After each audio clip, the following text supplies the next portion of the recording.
Big win for the Michigan State hockey team last night. They went on the road to take down number one Boston University. The football team also going on the road to take on number three Indiana University. Are they going to have the same type of success? We'll talk about it. What could that game mean for Jonathan Smith's future at Michigan State? We'll break that down as well. Then we'll take a look at the AP poll for the Michigan State basketball team as well as other teams in the conference. And then we'll take a look at the rest of the football slate for the week, looking at other key Big Ten matchups. I'm Connor Clifford, and we're talking Michigan State sports. We'll start with some happy news today. Michigan State went on the road and picked up a huge win on national television last night against number one Boston University. Heading into the game, I know there was a little bit of skepticism after that first game loss to New Hampshire last week at home. A bit of a shocker there. Of course, Western Michigan, Penn State, both in the top five as well. They also dropped a game early on. But Michigan State was able to bounce back. They won the next game. They were able to win last night 4-2. And they were able to come out swinging. They struck first, then Charlie Stramel was able to tip in a power play goal about 6 minutes into the game. And then not too long later, Boston was on the power play, but Eric Nielsen was able to get a shorthanded goal right there. So special teams doing well on both sides of the puck right there. Boston did end up scoring 2-1, but not too long later, Caden Lidstrom was able to get on a breakaway and bury another puck in there for a 3-1 lead at the end of the first period. Second period went scoreless, but start of the third we scored again, 4-1. Boston did end up scoring another one late after they pulled their goalie, but it ended up being 4-2.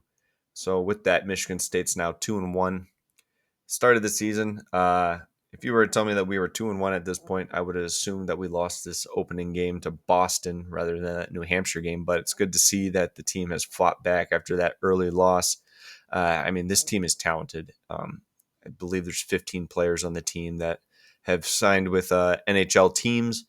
So there is a lot going for this team. We ended up, Michigan State did, getting 30 shots off the Boston University. They had 34 shots off the Boston University goalie was able to get 30 saves. Of course, 4 goals allowed. So good offensive game for the Spartans. Of course, they did allow 2 goals. One when they were down, both when they were down a man. One during a power play, one with the goalie pulled. But Trey Augustine did get 18 saves, so not a bad outing for him. They do play again tonight. This one's on ESPN Plus. It's not going to be on the national broadcast ESPN2 as it was last night. This one's on ESPN Plus if you want to watch it. That's again going to be at 7 p.m. Eastern. We'll see how the boys respond to that big win last night. Hopefully they can come back to East Lansing with 2 big wins under their belt. Time will tell there. Moving on to the football team, a bit more of a dark cloud over the program as of recently. They go into Bloomington to face the number 3 Indiana Hoosiers. Indiana is favored by 26.5 points here. I would say Indiana, unfortunately, will probably cover here. After beating up Illinois 63-10, beating Oregon last week, I think this Hoosier team is the real deal in the AP poll right now, riding with them as well, putting them up at number 3. I believe that's the highest rating Indiana has ever had in program history. We'll see how the game shakes out tonight. What I would like to see is if we do go down early, I'd like to see some of our backups get put in. I love Childs. I think Childs is a great talent. But when he came out the past 2 games, our backup quarterback was able to get some stuff moving. Those short passes, I don't know if that is the coaching, the quarterback's coach or the offensive coordinator who was making these calls. But when we are making these medium passes, That's how our offense is really gaining yards. And I don't know if they're making those same play calls for Childs. It seems like every time Childs is going to throw the ball, it seems like it's just a bomb, that he's not as accurate as a lot of great quarterbacks are. I wish that they gave him the opportunity to see those same play calls, and perhaps maybe it is Childs making the calls. I don't know. I'm not too familiar with how play calling in the college world works as much. Uh, I would like to see more of the short medium game rather than the deep throws. If we can get that going for Childs, I think that he stands more of a chance. I think he definitely has the talent. I, I I would like to see it more of a Detroit Lions style play where you're doing these medium chunk gains, and then every once in a while you bomb one over to JMO. Um, that's just my opinion. I'm not a coach. That's just that's just what I'm thinking. But another thing I'd like to see is if we do go down early, like I said, get our backups in there. I'd like to see the hometown hero Jace Clarizio get in there. He was originally committed to Alabama, flipped over to Michigan State. I don't even know if he traveled with the team today. If he did, put him in there, get him some reps. I'd like to see what the kid can do. I'm worried that a lot of these great players on our team, um, they might transfer. Heck, Nick Marsh, one of the greatest wide receivers in the league this year, maybe the best. I know a lot of Spartan fans do believe that. Um, if we want him to stay, we gotta get him some gaudy numbers. Uh, the numbers that he's seeing are just not cutting it. Uh, what's he at? He's got 29 receptions, 340 yards, 4 touchdowns. I mean, they're not nothing numbers, but we're halfway through the season and he's only got 4 touchdowns. That's not his fault. He's one of the hardest workhorses out there. 340 yards for over 6 games. You got to get your best player the ball. I think that's where a lot of the frustration stemming from the fan base is that we're not seeing Nick Marsh get as many reps as we expected going in. A lot of the Spartan fans, me included, were thinking this was going to be the Nick Marsh Aiden Childs show, and it just has not happened so far. He had a great game against Boston College. Since then, it just seems like we're not trying to get it to him enough. Um, if we're gonna lose, at least get your star players the numbers that are gonna keep them. Um, the way things are going, I could see Nick Marsh transferring out. I could see Jace Clarizio transferring out. He hasn't played. Yes, he's been injured, but sounds like he's in condition to be able to play. At least he was a couple of games ago. So that's what I'd like to see. That brings us into the controversy surrounding Jonathan Smith. I know a lot of fans out there are saying we need to get rid of Smith and go after James Franklin.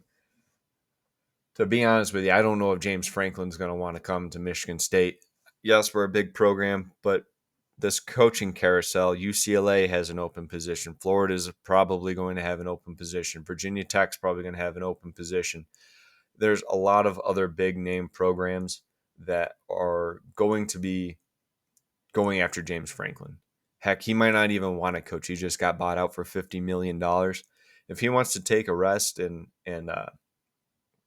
if he wants to take a rest and wait for a better position to open up that fits him better, he absolutely can do that. I know a lot of people are saying maybe he just retires. I don't see that happening. I think that once you get to a level of this high competitiveness, um, you get thirsty for it. You're hungry for it. I don't see him long term retiring. I think that he will end up finding a new position somewhere. Um, I don't see it with Michigan State. Love to be proven wrong. I think he's a great coach. But at the same time, we have a $30 million buyout that we have to give Jonathan Smith if we were to get rid of him this season. But I don't even know what James Franklin would want to come to Michigan State necessarily for that he couldn't get at any of those other spots that I mentioned. Heck, the Nebraska position could be open if Matt Rule ends up going to Penn State. Florida State might have an open position. I mean, what's keeping him here? The land grant trophy. I mean, yeah, it's heck of a trophy, but I don't know if that's going to be enough to bring him into East Lansing.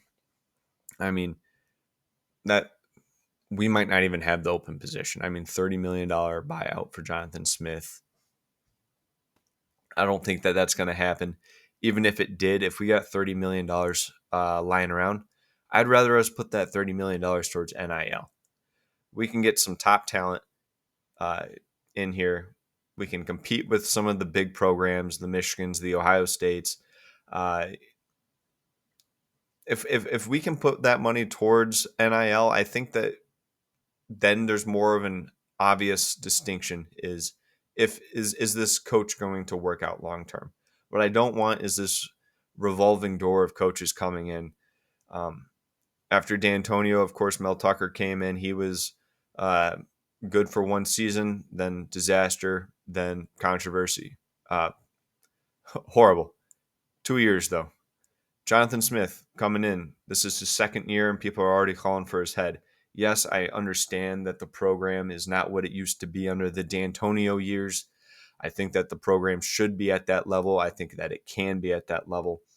But I don't think we get there by just bringing in any coach, getting upset after 2 years and then firing them. I think we need to give some sort of time there, give them the resources that they need to be successful. Like I said, if we can have $30 million thrown to Jonathan Smith to get him out, I think that we can give him some more money for NIL to get some of these top talented players to come to East Lansing. So where does that leave us with him? I don't think that this game against Indiana is going to change very much for uh, what happens. I mean, if we win in the long shot chance that we win, um, I think that that will buy a lot of fan sentiment back. Uh, I don't think that there's a chance that we actually do win today, but I'd love to be proven wrong. If we lose, even if we get blown out, I don't think that changes anything. I don't think he's getting fired after this game. I don't think he's getting fired before Michigan.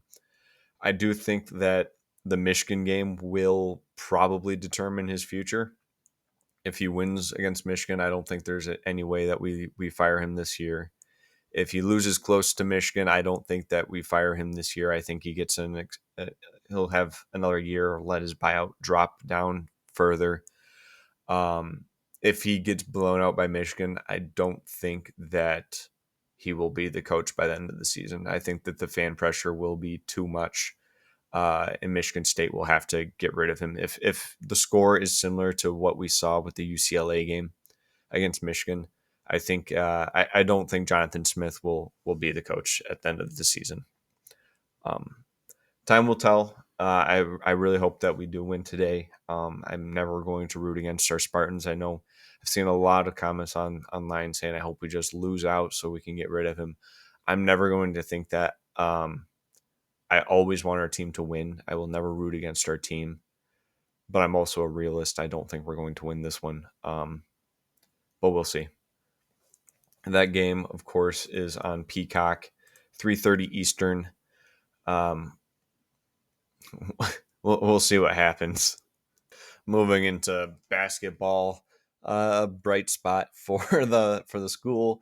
Um, the AP poll came out earlier in the week.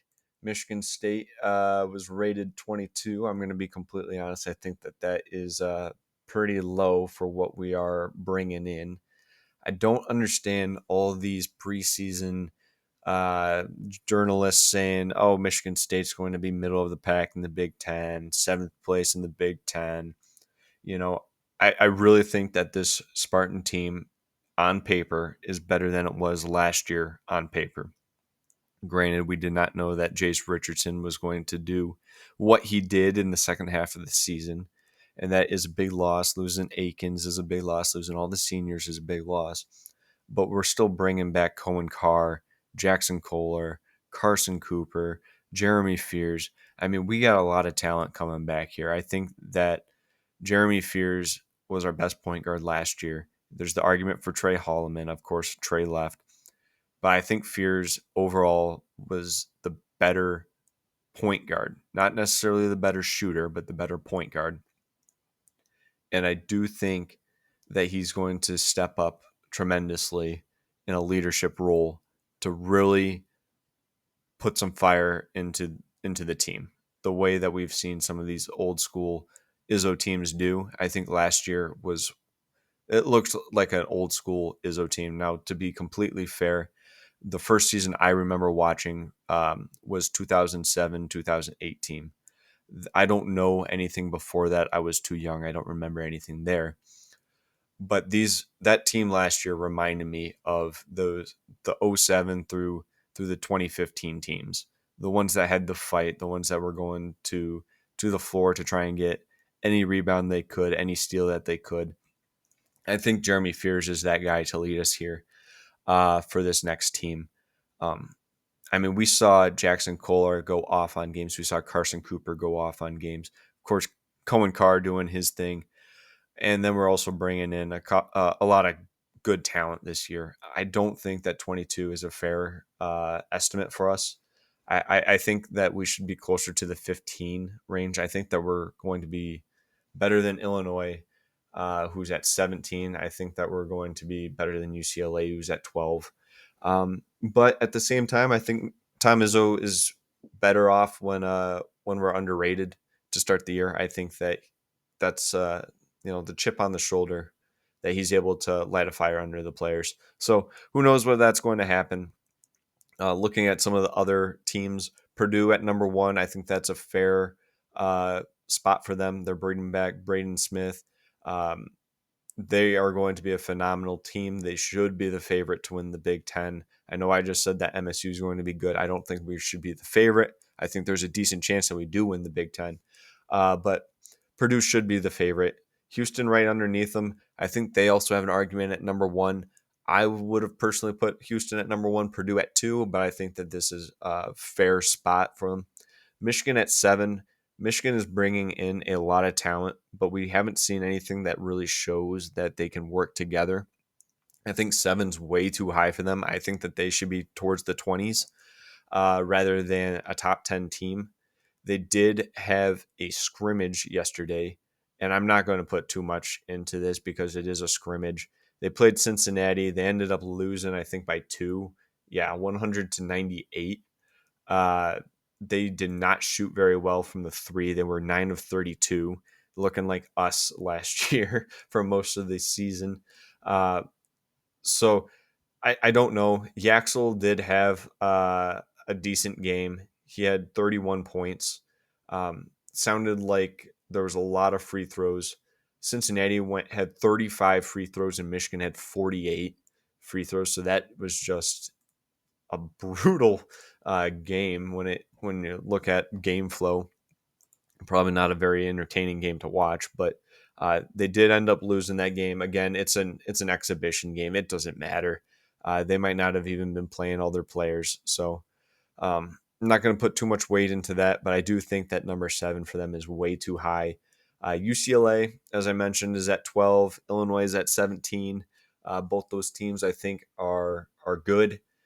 I don't think UCLA is a top 15 team. I think that they're up there. I think they're in the top 20 for sure. I don't think I'd put them that high. I would definitely put Michigan State above them. And then the last remaining Big Ten team to be ranked is Wisconsin at 24.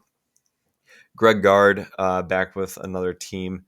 Wisconsin seems to always be that team that's very consistent at being good, but they're never elite. I think that this is going to be another year with that. And then other Big Ten teams receiving votes. Oregon, just outside the top 25. They're receiving 98. They would be 27 if it went that far. Ohio State's receiving votes. USC's receiving votes. Washington, Iowa, and Indiana, they're all receiving votes. So once again, the Big Ten is going to be a slugfest throughout the year. It always is. Michigan State, of course, non-conference is going to be a pretty difficult one. Kentucky, North Carolina, Duke, the usual suspects that Tom Izzo always schedules Michigan State to have. Of course, Arkansas is also coming in. They're nothing to be slept on with Coach Calipari there. And then even our exhibition game, we have one against UConn at UConn. Should be an interesting game to see how that exhibition happens. That one's on October 28th. Right before that one, we do have a exhibition game against Tum Tum Nairn's led Bowling Green team. That's October 23rd. That's going to be on BTN Plus. That's at 7 p.m., I believe. So I'm pretty excited for the basketball team this year. I think that there is a very good chance that we go back to back in the Big Ten championship team. We'll see how it goes. I don't understand why so many journalists are down on us this year. I know we lost a lot of players, but we're bringing back a lot of talent. Um, yeah, I think Tom Izzo has a good team this year, and I'm looking forward to it. Let's take a look around the rest of the Big Ten. Washington and Michigan. That game is about to kick off as this video goes up. They're playing on Fox. That's where Big Noon was today. Washington 5-1, 2-1 in the Big Ten. I think that they're a little slept on, not being ranked at this point in the season. Their only loss was to Ohio State.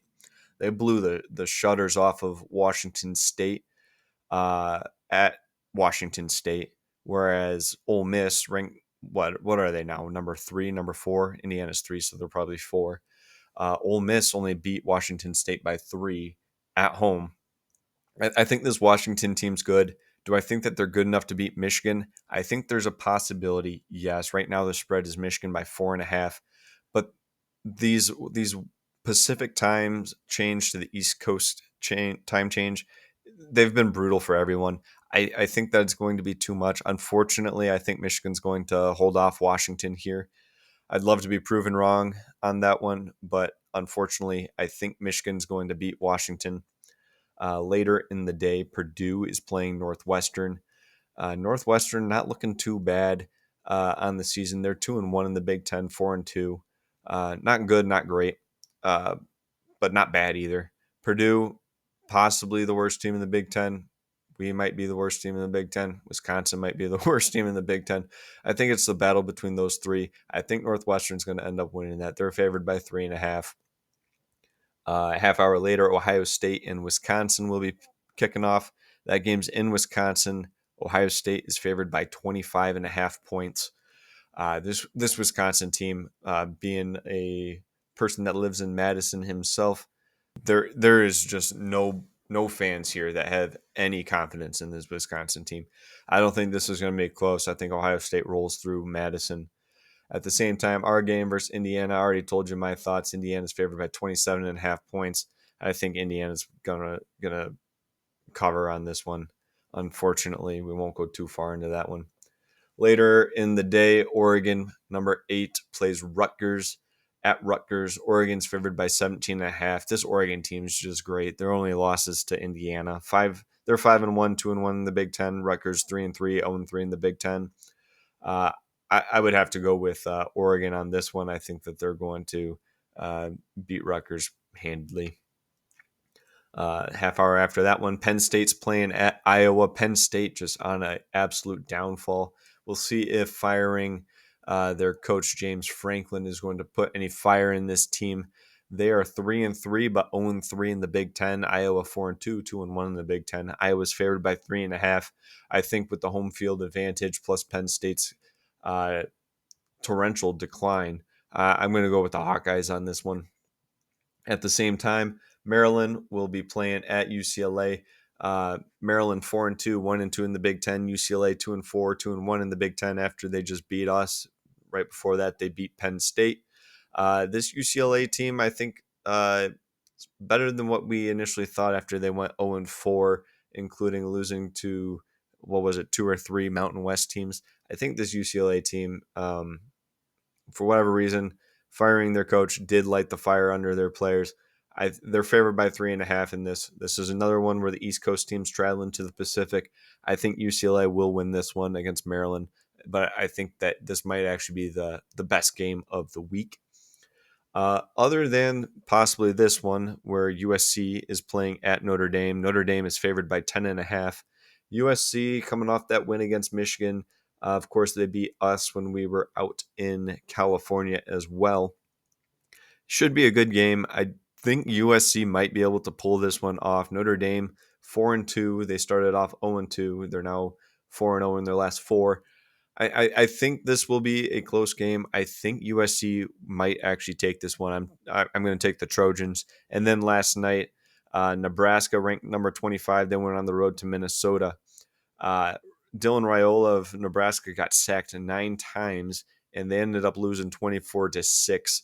Did not score a touchdown in the game, just 2 field goals for Nebraska. So after starting 5-1, 2-1 in the Big Ten, they're now 5-2, 2-2 in the Big Ten. Minnesota improved to 5-2 and 3-1 in the Big Ten.